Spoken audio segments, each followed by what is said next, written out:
আসসালামু আলাইকুম রহমতুল্লাহ বরকাত। পবিত্র রমজান মাস, আমাদের ঈদ খুব কাছেই চলে এসছে, আর বেশি দিন নেই। আর আমাদের কাজও র্যামড্যাম চলছে আলহামদুলিল্লাহ। এই দেখতে পাচ্ছেন, এই যে রেলিংটা পুরো গার্ডওয়াল হবে।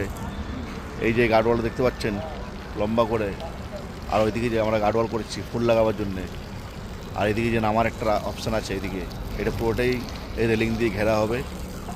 তো কাজ আমাদের আলহামদুলিল্লাহ জোরদার চলছে, রঙের কাজ। বাইরের বাউন্ডারি কমপ্লিট হয়ে গেছে, ভেতরেও কমপ্লিট হয়ে গেছে প্রায়। এবার যা কাজ হবে, মেম্বারের কাজ আছে, এইদিকে গেটের মেম্বারের কাজ আছে, আর গেটের কাজ আছে। আর এখানে একটা আমরা এই যে টাওয়ার করেছি সাজাবার জন্যে আর লাইটিংয়ের জন্যে, এইটাও আজকে ঢালাই হচ্ছে। এই যে দেখতে পাচ্ছেন, এটাকে ঢুকিয়ে ঢালাই হচ্ছে। আর আপনার ঈদ বকরিদের নামাজের টাইমে যে খুতবা পড়াবার যে জায়গাটা ইমাম সাহেব, সেইটাও আজকে তৈরি করলাম। তো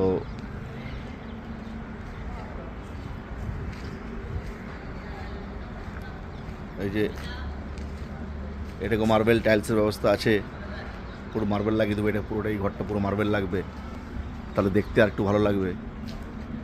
এই যে রং, এটা আর এই ওয়ালটা আর একটু রং হবে, এটা ডবল কোট হয়ে গেছে। তো একটাই কথা বলবো, বারবার না বললেই নয়, যারা যারা এই ভিডিও দেখছেন সমস্ত ভাইদেরকে একটাই অনুরোধ করব, আমাদের সমস্ত মেম্বারদের জন্য একটু দোয়া করবেন। যে মেম্বাররা রাত দিন মেহনত করে আজকে এই জায়গাতে আনতে পেরেছি। দুর্গাপুর মাইনরিটি সোলার কাছে সমস্ত মেম্বার, সমস্ত ভাইরা যারা যারা এর মধ্যে ছিলেন যুক্ত, যারা বাইরে থেকে সাপোর্ট করছেন, তাদেরকে নিয়েও বলবো সবার জন্য একটু দোয়া করবেন, যাতে এরা সুস্থ থাকে, ভালো থাকে।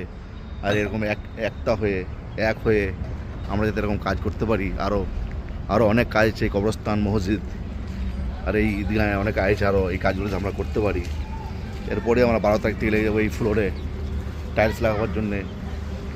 দেখছেন কেমন কি হয়েছে, এলাকাটা কেমন ছিল, কেমন হয়েছে একটু বলবেন। এখন আমাদের ইফতারের মজলিসের আয়োজন করা হচ্ছে, প্রতিদিনই হয় এটা।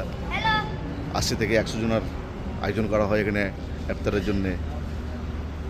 রাখলাম। আসসালামু আলাইকুম রহমতুল্লাহ বরকাত। আজকে বিধাননগরে আমাদের দাওয়াত আছে ইফতারের জন্যে, আমরা একটু পরেই বেরিয়ে যাব।